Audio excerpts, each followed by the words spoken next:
Hey, what's going on, cash flow hackers? It's Chris back with video number 2 in the Money Principles series, where today we're going to be talking about what are the steps for you to reach financial success. Now, there are so many opinions on this topic. When it comes to depending on who you want to follow as far as their advice goes.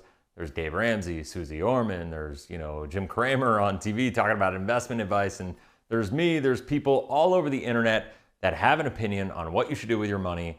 And while I don't want to tell you what you should or shouldn't do from a micro level as far as where you should put your assets, I think it's important to talk overriding principles with some concepts that I think everybody should follow. And I'm like, if you go back to the last video when I talked about, listen, we all have to start with the end in mind. We have to know what our goals are. We have to begin there. And so I've got a 7-step framework that I actually talk about in my book, Cash Flow Hacking. I get into more detail in the book, but I wanted to give a little bit of an outline in this video about what is this 7-step framework on you being able to reach financial success, for what that means for you in your eyes, from your goals, your objectives. It's not about me wanting to cram my perspectives on what I think you should do. I want you to start, and I'm going to go through this. I want you to start with clarity of what your goals are. The only thing I will say here to encourage you is that your first goal shouldn't be 30 or 40 years out from now. You need to make sure your goals are attainable and that you can reach them on a short-term basis, right? Because here's the deal, your goals, like I think everybody's lied to in the context that they think that, the goal should be retirement at 65, where you have to somehow delay gratification and hope, put your money in places that you don't control and hope that you're going to get there and kind of have your fingers crossed and, just pray everything will work out. And the bottom line is I don't think that typically works for people. And so I believe your first goal should actually be financial freedom, right? It should be enough passive income to be able to be free. Now, I know that sounds like a big goal for a lot of people, but that only sounds big because you don't know what you don't know, right? Like you're unaware that there's a different way of living, and you probably have looked around and you've said, hey, I see people out there getting these crazy results and being super successful, and why is it that some people have all this success and others don't? It's just knowledge and information, execution of that knowledge and information. And so this framework, it starts with goals, and then the foundation of this is once you understand where you want to go, right? Because the goal is just, okay, what do you want your life to look like? Where do you want to go? And I'm going to once again say that should be your freedom number. What is your freedom number? Your freedom number is simply saying, hey, I make $5,000 a month. If I were to have $5,000 a month coming in completely passively right now, I'm now financially free. I want you, just before we get to the number 2, I want you to think for a second, what would your life look like? What would it feel like? What would your relationships be like? How would the relationship with your spouse be? How would the relationship with your kids be? How could you make a greater impact in your kids' lives? How could you make a greater impact in your church or your community? The bottom line is when you look at what financial freedom could do for you, and if it were possible, how much would you want that, right? Like if it were possible, I know a lot of people have blocks on this, being like, oh, there's no way I could be financially free in the next 10 to 15 years. If I told you you could, and I could show you a way that you could on a predictable basis and put you in control, would you be willing to put in the work if you knew you couldn't fail? Most people, I think, would say yes to this on the outside, but the question is, will you go in and execute? That's the next question, right? And so that's first and foremost. So now, okay, let's say you get number 1 out of the way, you have that clarity, you know what your goals are, whatever that looks like to you. I just gave you an idea of what I think, but whatever that looks like to you, you know what your goals are, what you're comfortable with, what you know you're going to execute with, what you know your subconscious believes that you could be successful with, right? Here's the last thing I'm going to say about this, because I can't help myself. Your financial strategy, how you handle your money, your relationship with money. When I say relationship, I don't mean woo-woo-y. I mean, how do you interact with it? What do you do with it every time it comes into your life? How do you handle it? How do you spend it? How do you save it? Right? What do you believe it's going to do for you? Like that kind of stuff. Like if you don't believe with 100% certainty that you're going to be successful, you're not going to be successful. So you need to make sure that whatever you do, you are all in, that you choose something that you're comfortable with, so you actually go out and execute. And no area in life are you going to outsource something that is this important to you. I believe that financial freedom is one of the most important things in the world, because without financial freedom, there's no freedom at all. You've probably heard me say that by now, right? I believe our faith and our family are the most important things. And right behind that is money, because money has the greatest impact on our lives, hands down. More stress, more divorces, more problems are caused by financial stress in this world than anything else. And so my encouragement, my hope is that you find clarity in this series to be able to help you understand, because without the knowledge, without the understanding, you can't make educated decisions in what's best for you, right? And so as we go through this, just know that you are not going to outsource your role as a husband or a wife or a parent, right? The most important areas in life, why would you outsource to a financial advisor? The most important thing outside of your faith and your family is your money. Why would you outsource that to somebody? You wouldn't, and you shouldn't, I should say. A lot of people do, most people do. And that's the biggest problem, is people's finances, their money is not in alignment with their values and beliefs. And that is my big passion, to help people understand that. So, okay, now I got that all out of the way. I feel way better. I hope you do too.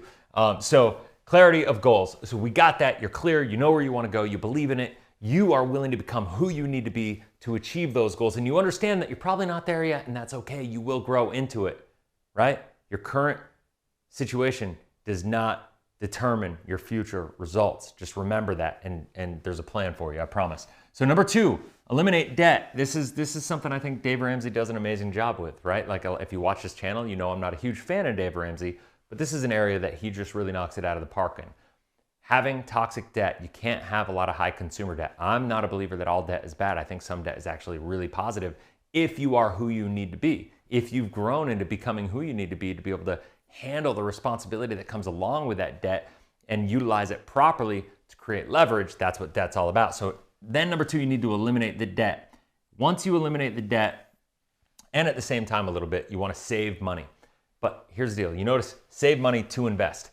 Notice I didn't say go invest. A lot of people think I'm going to put money in my 401k. I'm going to put it in an IRA. I'm going to put it in a brokerage account. I'm going to start investing. The younger I am, the more risk I can take. I'm going to just start investing. Nothing could be further from the truth. Financial structure is one of the most important things for your financial success. Wealthy people understand that putting your money into a financial structure that allows you to actually implement good investor behavior is one of the most important things that you can do. And so the biggest mistake that Americans make, and I'm going to get into this in a later video, so make sure you're following this playlist. The most important thing that you can do is structure your finances to be able to weather storms. Because listen, the markets do okay long term. Investor behavior is what ruins people. And it's not necessarily that you make emotional decisions, or you take your money out of the market when you shouldn't have, because you were scared that the market was going down and it really went up, and then you do the inverse on the other side of it and all these things. That's not what I'm talking about. What I'm talking about is the fact that if you don't structure your life properly and we hit real hard economic times, like what I think I'm coming into, like what is kind of inspiring me to do this, to help you protect yourself against this, these recessionary or almost depressionary environments that I think we might hit, when we hit those times, if you are not structured properly, your whole financial world gets turned on its head, because you have to liquidate assets and investments and all that stuff. You need to make sure you save. And what I'll say is, this has got to be emergency. I'll just do emer for emergency, and then opportunity. I'll do opportunity. Right? So you need to save for emergency and opportunity. That is going to be your financial foundation. That is the next thing you need to do. Now, what I say, you save for opportunity, right? This part right here. When you save with the intent of investing. And when you save with the intent of investing, when you do invest, you invest for cash flow. You invest for assets that you control, assets that get you tax benefits. This is one of the reasons I love real estate and business, because they're the ways that get you the best, biggest bang for your buck. Now, I have, full transparency, it's not out right now, but I have Cash Flow Hacking 2.0 coming out as well.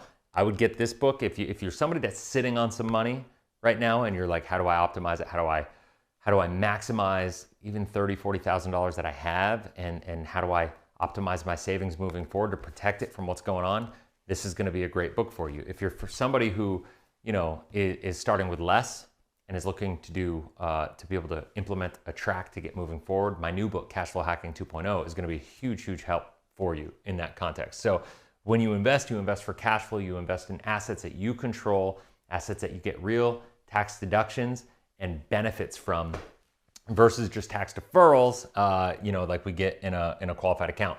When you have the cash flow, so if I go buy a cash flowing asset, that cash flow, this is where you have to become who you need to be, because you need to be able to understand the principles and how to control your money, right? And listen, control is worth different amounts to different people. So as you have cash flow assets pouring more cash flow into your life, you got to be disciplined with that cash flow and know how to handle it, right? So you want to compound that cash flow. You want to have that cash flow grow for you. You want to resave in a system and have that cash flow compound for you, and then use it to buy more cash flowing assets. And then eventually you let that compounding, that cash flow compound, and that's number 5. Number 6, that's when you do this enough, this is why I'm telling you, freedom number. If you follow number 6 or number 5, the way that I'm talking about, and you let that cash flow compound, you invest, it's gonna take you a couple years, probably 3, 4, 5 years to save what you need. So you gotta be willing to slow down to go fast. That is a super principle that people need to understand.